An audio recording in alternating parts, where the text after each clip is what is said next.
Shalom Jemaat MDC Bogor, Depok dan Tangsel. Semangat, semangat, semangat. Sukacita, sukacita, sukacita. Mazmur 150 ayat 6 berkata, biarlah segala yang bernafas memuji Tuhan. Mari kita siapkan hati kita untuk datang beribadah kepada Tuhan dengan hati yang penuh sukacita. Kita percaya Tuhan hadir dan melawat kita di dalam ibadah ini. Selamat beribadah, Tuhan Yesus memberkati. Shalom, selamat datang di keluarga masa depan cerah Gereja Kristen Perjanjian Baru Fajar Perdamaian Bogor. Anda bukan orang asing di sini, karena kita adalah satu keluarga di dalam Kristus. Ibadah ini, kita mau menjadikan Yesus sebagai pusat hidup kita. Biarlah semua ibadah kita hanya untuk memuliakan Tuhan saja. Haleluya! Sesuai dengan amanat agung Yesus Kristus, kita melakukan pemuridan untuk setiap anggota gereja. Semua yang melayani dalam gereja kita harus mengikuti pemuridan. Kedua paket pemuridan dalam gereja kita, yaitu dasar kekristenan atau DK dan hidup berjemaat atau disingkat dengan HB. Kami menganjurkan saudara-saudari untuk mengikuti pemuridan ini dan pasti akan bertumbuh dan diberkati. Sebagai gereja sel, kami menyelenggarakan kelompok-kelompok kecil. Supaya apa? Supaya kehidupan kekristenan kita bukan hanya sebagai suatu acara saja, tapi kekristenan adalah komunitas yang saling membangun satu dengan yang lain. Silahkan lihat di warta jemaat untuk mengikuti sel grup yang terdekat, atau biasa kita sebut dengan kesan kelompok saling memperhatikan. Selamat datang dan selamat beribadah dengan sukacita. Tuhan Yesus memberkati.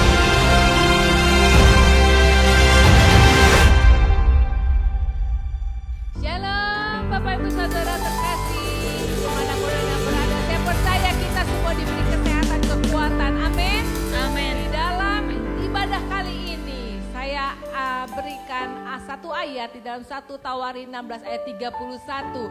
Biarlah langit bersuka cita dan bumi bersorak-sorak. Biarlah orang berkata di antara bangsa-bangsa, Tuhan itu Raja. Amin. Amin. Amin. Hanya bagi Tuhan saja Dia yang layak terima pujian kita. Bagi Dia yang memerintah. Bagi Dia yang memerintah, yang layak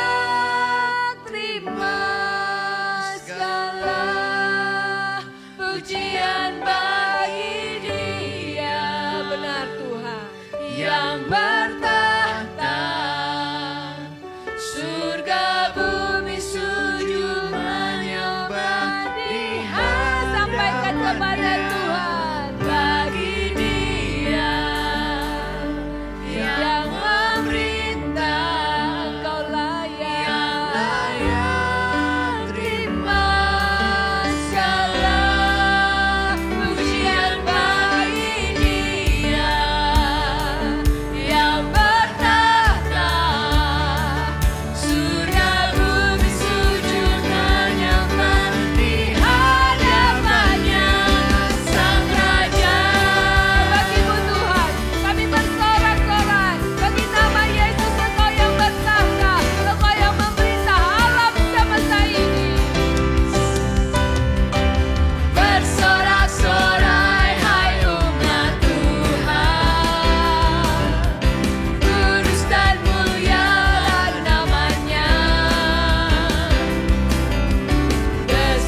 kita memuji Tuhan. Saya percaya kita semua merasakan sukacita yang baru, amin. Anggur yang baru Tuhan berikan. Seperti sungai sukacita yang Tuhan berikan. Mengalir dalam hati kita, dalam jiwa kita dan dalam roh kita. Mari kita lebih lagi masuk ke dalam hadirat Tuhan. Sampaikan Yesus, Engkau sungguh baik. Namamu sungguh indah Tuhan. Dia Allah yang hidup, Dia Allah yang nyata. Dalam hidup kita Dia hadir setiap saat. Terima kasih Tuhan. Yesus, Kau sungguh baik. Yesus, namamu indah. Katakan pada Dia. Yesus, ku cinta Kau selalu. Ku tinggikan, ku agungkan selamanya. Sampaikan kepadanya. Yesus, Kau sungguh baik. Yesus, namamu indah. Yesus, ku cinta Kau selalu. Ku tinggikan, ku agungkan selamanya. Ku mau memuji-Mu, ku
Kami mengucap syukur Engkau Allah yang baik, selalu baik buat kami.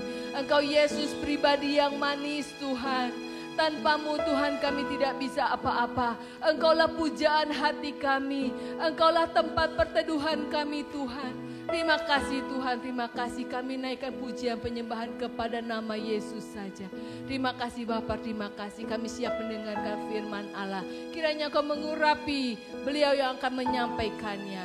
Biar firman Tuhan disampaikan. Kami percaya memberikan kebebasan, kelepasan buat kami. Tuhan bukakan mata rohani kami untuk bisa menangkap firman Tuhan. Dan itu menjadi rema Tuhan buat kami jalan ke depan bersama Tuhan. Memperoleh kemenangan demi kemenangan. Terima kasih Tuhan urapan-Mu atas beliau yang menyampaikannya. Terima kasih Tuhan Yesus.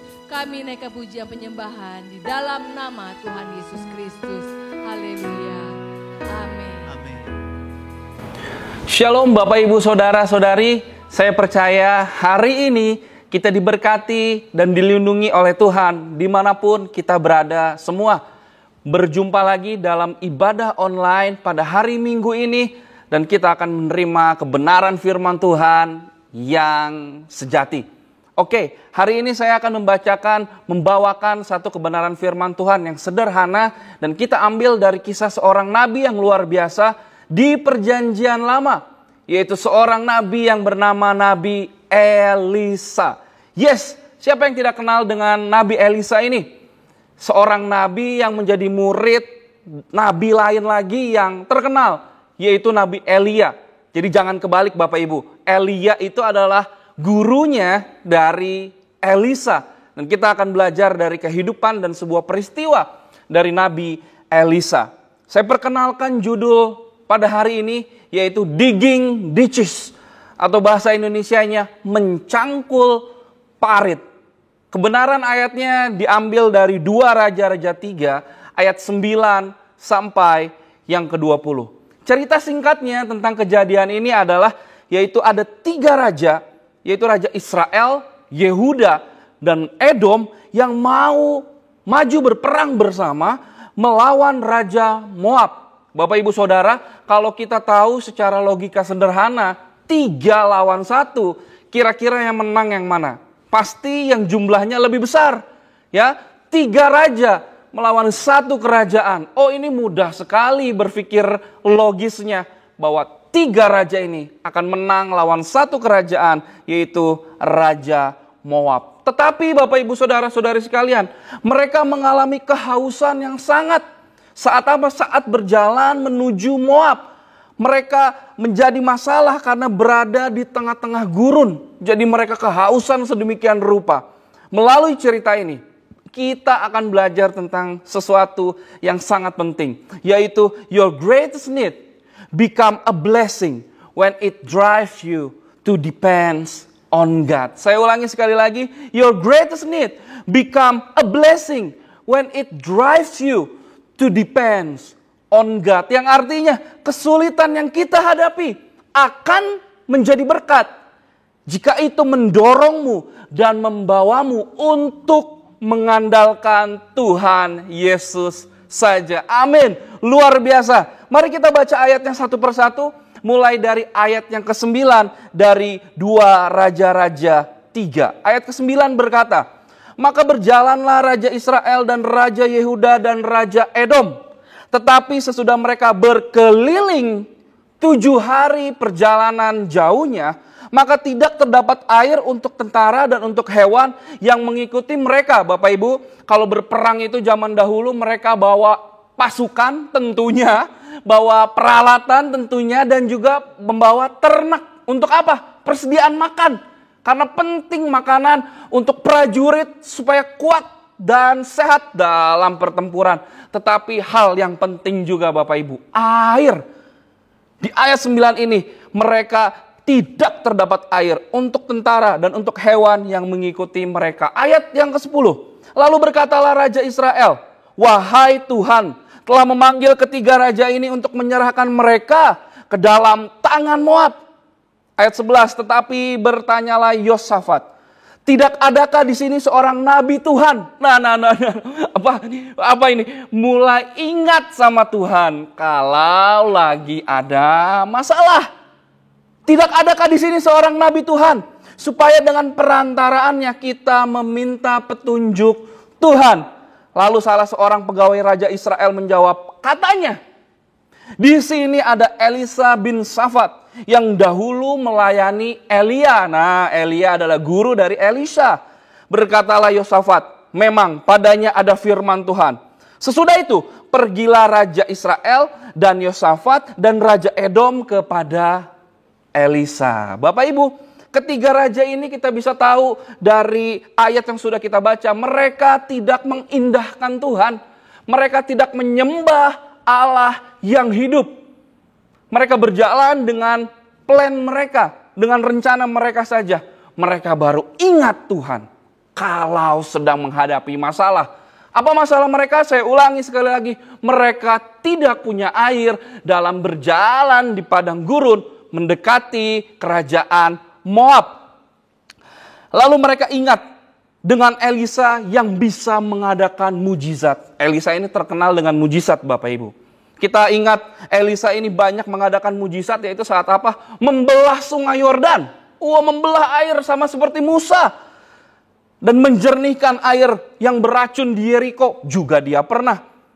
Atau pernahkah ingat? Atau ingatkah Bapak Ibu? Dia pernah mengirim beruang untuk mencabik-cabik anak muda yang mengejek dia. Botak, katanya seperti itu. Banyak sekali mujizat yang diadakan oleh Elisa. Dan ketiga raja ini ingat, waduh, kita sedang ada masalah. Mari kita bertanya kepada orangnya Tuhan. Mari kita bertanya kepada nabinya Tuhan. Mari kita lanjut membaca di ayat ke-13 dan 14. Ayat 13 berkata, tetapi berkatalah Elisa kepada Raja Israel, apakah urusanku dengan engkau? Pergilah kepada para nabi ayahmu dan kepada para nabi ibumu. Nah Bapak Ibu, di ayat 13 ini memperjelas bahwa ketiga raja ini tidak menyembah Allah yang hidup. Jawab Raja Israel kepadanya, jangan begitu. Sebab Tuhan memanggil ketiga raja ini untuk menyerahkan mereka ke dalam tangan orang Moab. Ayat 14, berkatalah Elisa, demi Tuhan semesta Allah yang hidup, yang di hadapannya aku menjadi pelayan. Jika tidak karena Yosafat, Raja Yehuda, Yosafat ini adalah Raja Yehuda, maka sesungguhnya aku tidak akan memandang dan melihat kepadamu. Setelah percakapan antara ketiga raja ini dengan Elisa, akhirnya Elisa setuju untuk membantu mereka. Mari kita lanjut ke ayat 15, berkata, maka sekarang jemputlah bagiku, ini Elisa yang ngomong, jemputlah bagiku seorang pemetik kecapi. Pada waktu pemetik kecapi itu bermain kecapi, maka kekuasaan Tuhan meliputi dia. Bapak Ibu Saudara, di sini ada sesuatu yang menarik. Ada satu demand, ada satu permintaan dari Elisa yang unik. Yaitu dia meminta seorang pemain kecapi untuk datang memberikan dia musik. Dan kata Alkitab, maka kekuasaan Tuhan meliputi dia. Bapak Ibu, saya berpikir di sini sedikit bahwa kalau berperang Bapak Ibu, kita sering melihat film-film perang yang dibawa kira-kira alat musik apa Bapak Ibu?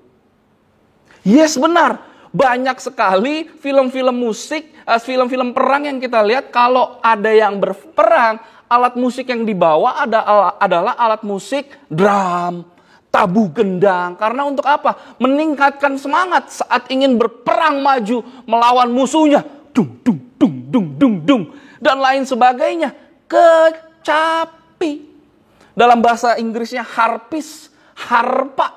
Jadi dia meminta satu alat musik yang sulit dan jarang dibawa dan aneh dan unik dibawa saat sekelompok orang pergi berperang. Wow, ini ada sesuatu yang aneh.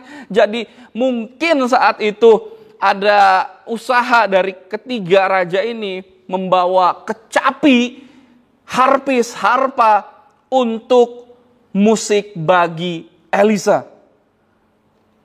Dan ada sesuatu yang sangat luar biasa dari kejadian ini juga Bapak Ibu. Saya mencatat bahwa ada satu kuasa, ada satu kekuatan di saat kita menyembah memuji Tuhan, masuk dalam hadiratnya Tuhan, bersyukur kepadanya. Jadi Bapak Ibu, saat pujian dan penyembahan dinaikkan, mari kita benar-benar tersungkur di bawah kaki Yesus, bersyukur kepadanya, memuji, memuliakan namanya. Saya percaya di situ ada kekuatan dan kuasa bagi kita yang dengan suka hati dan yang dengan sepenuh hati memuji namanya. Amin. Mari kita maju ke ayat yang ke-16. Kemudian berkatalah ia, beginilah firman Tuhan, biarlah di lembah ini dibuat parit. Ini dia Bapak Ibu. Ingat mereka ada di mana? Mereka ada di gurun. Saat itu mereka sedang berjalan, kecapean, butuh air, capek mereka. Dan mereka meminta tolong kepada Elisa, tetapi Elisa sudah meminta harpa, sesuatu alat musik yang jarang dibawa saat berperang. Dan sekarang dia minta apa? Biarlah di lembah ini dibuat parit. Hah? Apa Tuhan? Masa kita lagi sekarat dan lagi haus gini disuruh buat parit? Solokan. Yang mana saya percaya saat itu mereka belum punya alat-alat yang besar, alat-alat otomatik. Enggak, mereka harus bekerja dengan labor, dengan tangan mereka untuk membuat parit-parit di saat kesusahan. Tetapi Tuhan membuat sesuatu, meminta sesuatu yang unik. Ayat 17 dan 18 kita maju lagi.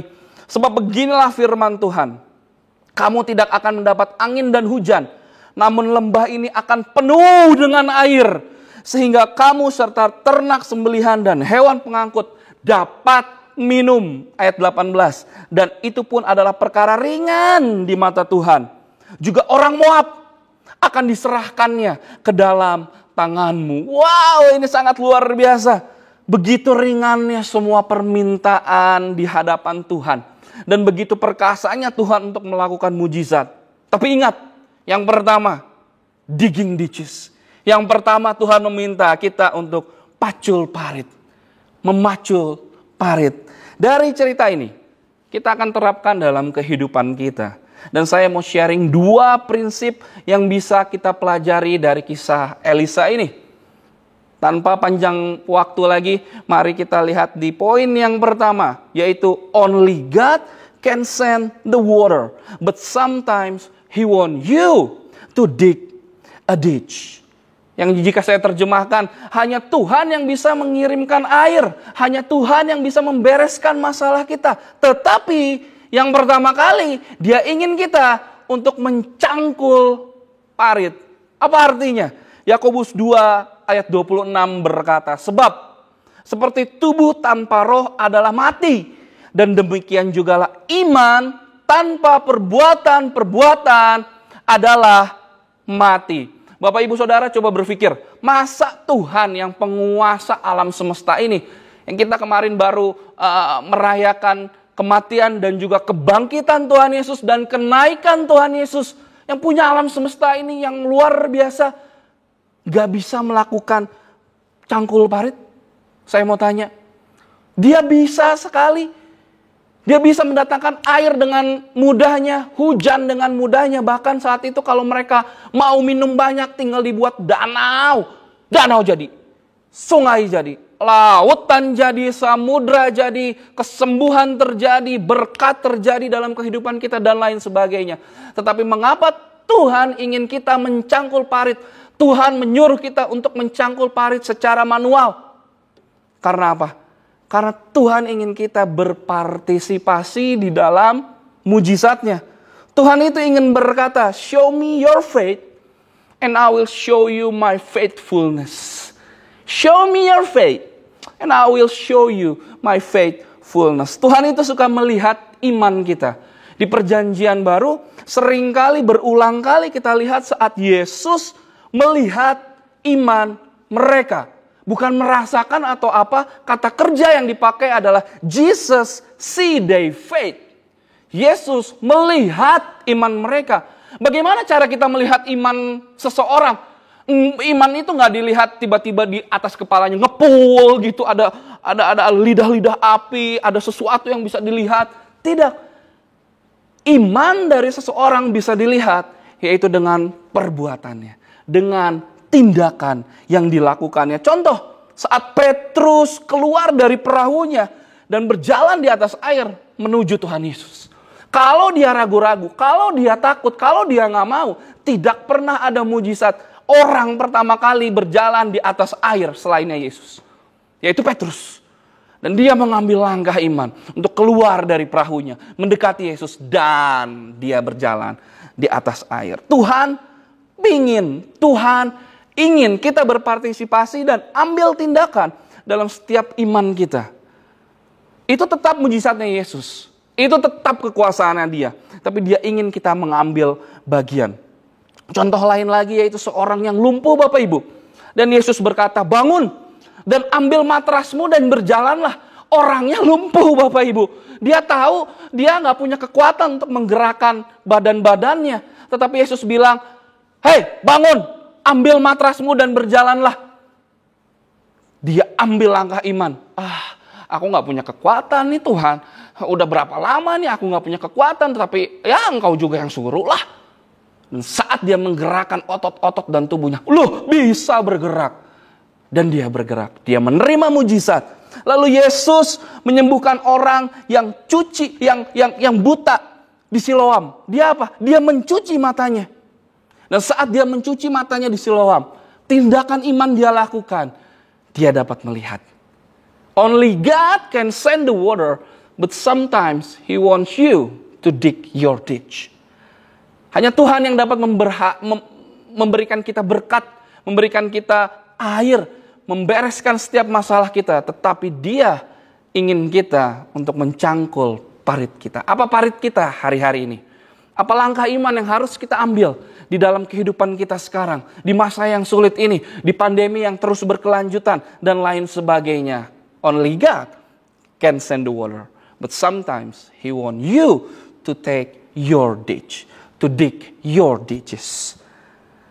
Yang poin kedua dan terakhir, real faith believe big, but it's willing to start small. Iman yang besar percaya besar, tetapi itu mengharuskan kita untuk mengambil langkah yang kecil, mengambil langkah yang sederhana. Bapak Ibu, banyak orang Kristen tidak berpikir dan bermimpi besar, padahal Tuhannya besar. Namun di saat yang bersamaan, kita juga tidak mau melakukan langkah kecil atau sederhana. Atau kata lain, real faith think big, but start with a small step. Saya mau tanya Bapak Ibu, pada zaman itu, pada saat itu, ketiga raja tersebut, kalau mau buat parit-parit, bagaimana cara mencangkulnya? Saya percaya cangkulnya kurang lebih sama seperti kita sekarang, dan mereka harus mencangkul tanahnya itu satu demi satu. Iya apa iya?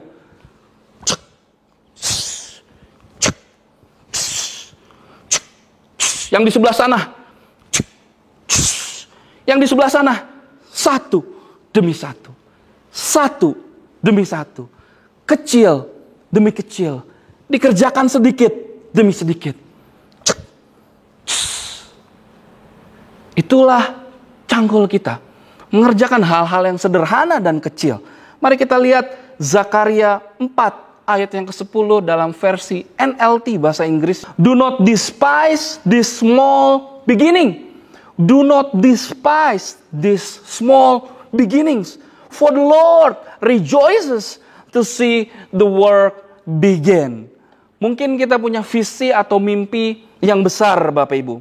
Tapi kita mulai dari mana? Kita mulai dari hal-hal yang kecil yang sudah Tuhan sediakan di depan kita. Bapak Ibu, saya mau kasih kesaksian. Saya beroleh anugerah dan kasih karunia Tuhan. Selama 8 tahun saya boleh belajar dan bekerja di Sydney, Australia. Bapak Ibu, pertama kali saya ke sana, saya tidak punya transportasi sendiri. Masih transportasinya yaitu kaki saya sendiri dan transportasi umum. Saya harus bekerja, waktu itu saya harus ke kampus saya, dan saya melayani juga di hari Minggu menggunakan transportasi umum. Tetapi Tuhan mengatakan kepada saya, tetap setia terhadap perkara-perkara yang kecil, melayaniku dan bekerja dengan sebaik-baiknya, belajar dengan sebaik-baiknya, maka aku akan mencukupkan segala keperluanmu. Bapak Ibu, pertama saat winter datang, dingin sekali, sangat luar biasa. Saya harus jalan kaki, naik transportasi umum. Itu yang pertama. Tetapi Tuhan kasih kepercayaan. Yang pertama transportasi pribadi saya yang saya punya adalah sepeda. Seperti gambar berikut ini. Jadi saya naik sepeda waktu itu. Saya mulai dengan sesuatu yang kecil, yaitu sepeda. Sepeda itu saya goes sampai ke stasiun, dari stasiun baru naik ke kereta ke tempat kerja. Lumayan, ada penghematan, nggak jalan kaki, waktu jadi lebih singkat. Lalu kedua, Tuhan naikin lagi, yaitu ke skuter elektrik seperti gambar di samping ini. Skuter ini bisa hanya menampung satu orang. Skuter ini digas seperti motor, tetapi nggak bisa cepat. Kecepatan maksimal hanya 10-15 km per jam. Lumayan. Kali ini nggak diparkir di stasiun, tetapi saya bawa naik ke kereta ke tempat kerja. Lumayan, menghemat waktu lagi. Dan Tuhan beri kepercayaan karena kita sudah setia dengan perkara yang kecil, melakukan hal-hal yang sederhana. Tuhan beri kenaikan, yaitu mobil pertama saya, Bapak Ibu, yaitu ini. Ya, mobil yang sangat sederhana. Kalau mau diceritakan juga ada ceritanya. Dapat sangat murah karena orang ini mau pulang ke negaranya, jadi mobilnya dijual dengan cepat. Jadi saya mendapatkan juga dengan harga yang murah. Praise the Lord, puji Tuhan. Kalau kedinginan gak terlalu dingin, panas gak terlalu panas, hujan gak kena hujan. Mobil kecil yang lucu menjadi kesukaan bagi saya. Seiring berjalannya waktu, Tuhan memberikan kepercayaan lagi yang lebih, yaitu mobil putih ini, Bapak Ibu. Sedan, lumayanlah tahunnya, lebih muda lagi, dan ini sudah otomatis, Bapak Ibu. Jadi kaki nggak perlu nginjek kopling dan lain sebagainya. Tuhan memberi kepercayaan dan akhirnya Tuhan memanggil saya untuk pulang ke Indonesia melayani dengan penuh waktu. Bapak Ibu, saudara-saudari sekalian, dari hal yang kecil yang Tuhan percayakan di depan kita, yang mungkin tidak dilihat oleh orang banyak, yang tidak dihargai oleh orang banyak, mari kita melakukannya dengan penuh tanggung jawab dan sukacita. Saya percaya kalau kita bertanggung jawab di hal-hal yang kecil, Tuhan akan terus mempromosikan kita, memberikan kita tanggung jawab yang lebih besar, dan saya percaya Dia akan memberkati kita. Mari kita tutup dengan ayat yang ke-19 dan 20. Berkata, kamu akan memusnahkan segala kota yang berkubu dan segala kota pilihan. Kamu akan menumbangkan segala pohon yang baik. Kamu akan menutup segala mata air dan kamu akan merusakkan segala ladang yang baik dengan batu-batu keesokan harinya. Ketika orang-orang mempersembahkan korban, datanglah tiba-tiba air dari arah Edom, lalu penuhlah negeri itu dengan air. Bapak Ibu, apa yang ketiga raja itu minta? Mereka minta air. Tetapi requirement yang Tuhan butuhkan, requirement yang Tuhan minta, mengharuskan mereka untuk digging ditches. 2 poin ini yang saya bagikan hari ini. Semoga menjadi kekuatan bagi kita semua.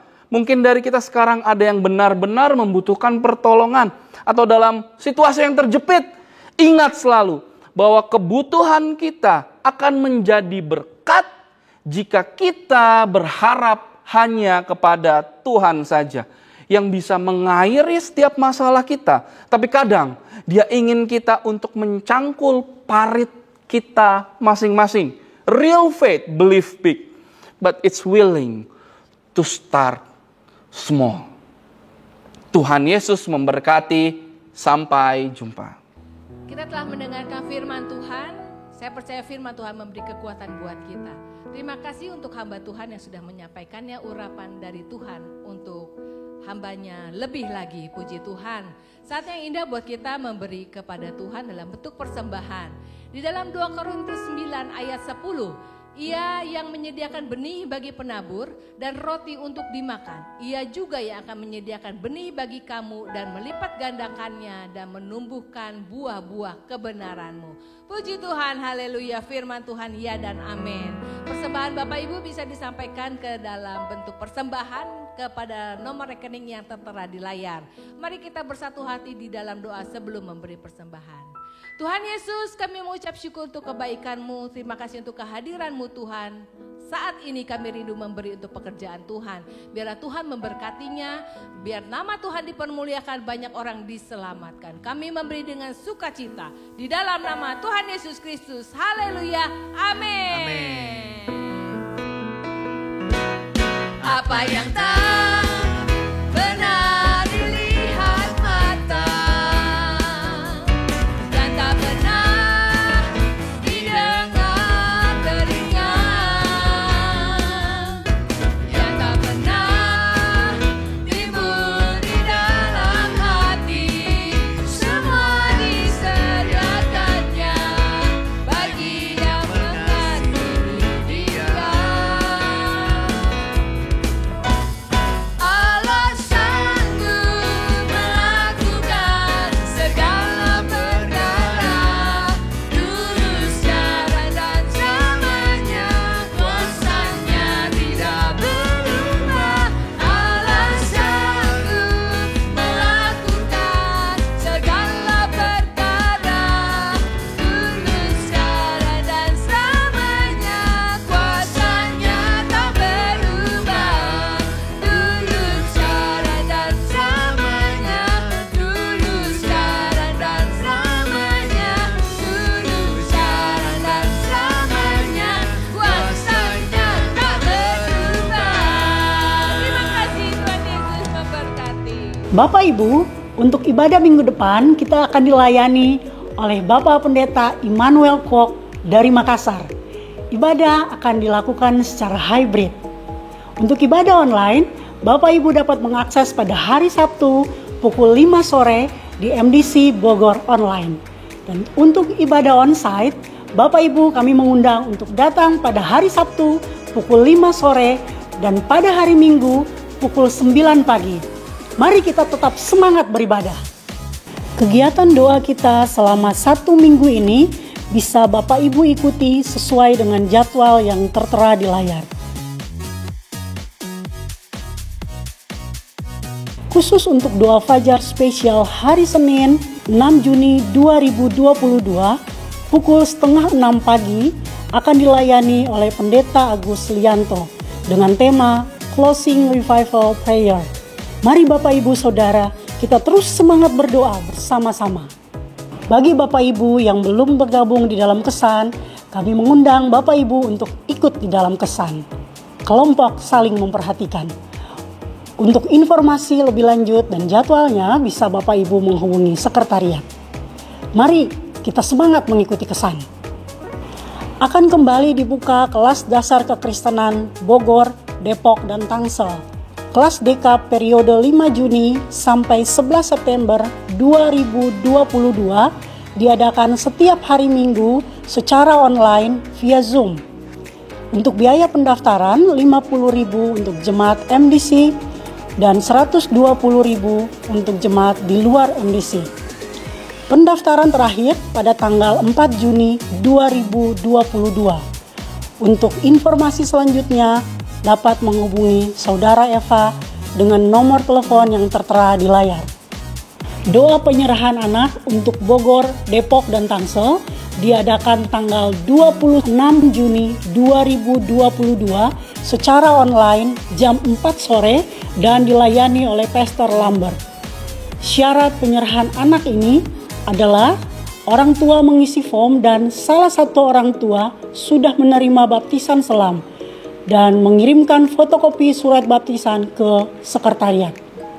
Untuk Bapak Ibu yang memiliki putra-putri usia balita sampai kelas 6 SD, kami mengundang putra-putrinya untuk beribadah dalam ibadah anak. Ibadah anak dilakukan secara hybrid, ibadah online dan ibadah onsite. Untuk informasi selanjutnya, Bapak Ibu dapat menghubungi Kak Sari dan Kak Silya.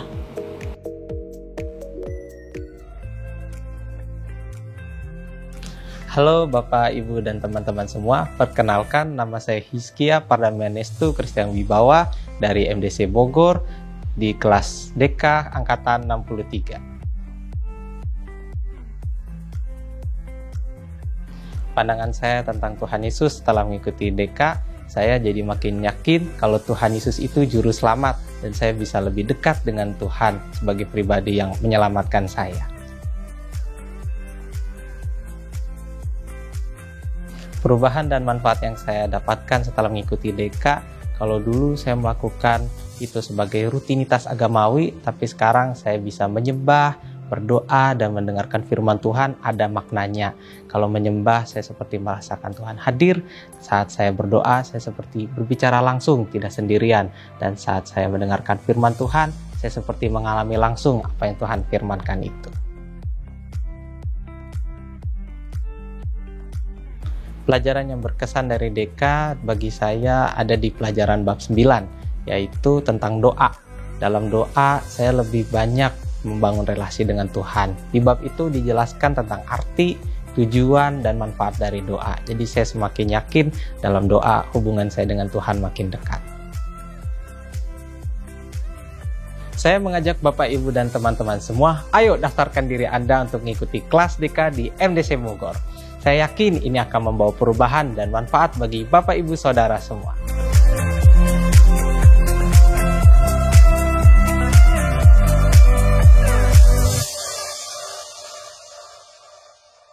Saudara-saudara jemaat di MDC Bogor, Depok, dan Tangsel, saya berharap saudara-saudara tetap setia di dalam beribadah. Dan biarlah semua kita yang telah hadir di ibadah online ini, kita akan mengucap syukur kepada Tuhan, berterima kasih bahwa kita terus diberi waktu untuk bisa beribadah kepadanya. Saudara-saudara, tadi kita telah diberkati oleh pujian penyembahan, demikian juga oleh pesan firman Tuhan yang mengajar kepada kita bahwa kita setia di dalam perkara-perkara yang kecil. Kita akan melakukan setiap tanggung jawab kita dengan sebaik-baiknya. Saya percaya apabila kita setia dalam perkara yang kecil, maka perkara-perkara yang besar Tuhan akan sediakan bagi kita masing-masing. Sebab itu saya mengundang saudara yang mengikuti ibadah online pada hari ini, ayo mari kita bersama-sama juga akan melayani di ladang Tuhan, saudara. Ini sudah saatnya bahwa kita bangkit, saudara, dari selama 2 tahun pandemi ini. Mari kita bangkit, kita menerobos dengan melayani Dia lebih baik lagi. Mari saudara yang di rumah, saya akan akhiri ibadah online kita pada hari ini dengan berdoa. Saya undang saudara-saudara semua yang di rumah bangkit berdiri, kita akan sama-sama berdoa. Mari kita berdoa. Tuhan Yesus, hamba mengucap syukur hari ini kami bisa kembali beribadah online. Sekalipun lewat online, kami percaya Engkau telah mengurapi pujian penyembahan dan juga pesan firman-Mu. Ya Bapa, kami mau belajar setia dari perkara-perkara yang kecil. Jadikan kami mempunyai hati hamba untuk melayani-Mu. Tuhan memberkati semua yang sudah mengikuti ibadah online pada hari ini Tuhan. Engkau berkati keluarga mereka, dibuat menjadi keluarga yang harmonis dan kuat. Engkau memberkati pekerjaan-pekerjaan usaha mereka, dibuat berhasil ya Bapa. Segala apa yang menjadi kebutuhan kami, Engkau akan cukupkan pada waktu ini Tuhan. Dan biar kami menjadi berkat bagi banyak orang yang kami layani. Kami mengucap syukur untuk semua hal ini. Mari saudara-saudara kita mengangkat kedua tangan kita. Kiranya Tuhan memberkati engkau dan melindungi engkau. Kiranya Tuhan menyinari engkau dengan wajah-Nya dan memberi engkau kasih karunia. Kiranya Tuhan menghadapkan wajah-Nya kepadamu dan memberi engkau damai sejahtera, kasih sayang dari Allah Bapa Tuhan Yesus dan persekutuan dengan Roh Kudus akan menyertai kita semua mulai dari hari ini sampai Tuhan datang yang kedua kali. Semua yang percaya, mari sama-sama kita katakan amin, amin. Tuhan Yesus memberkati.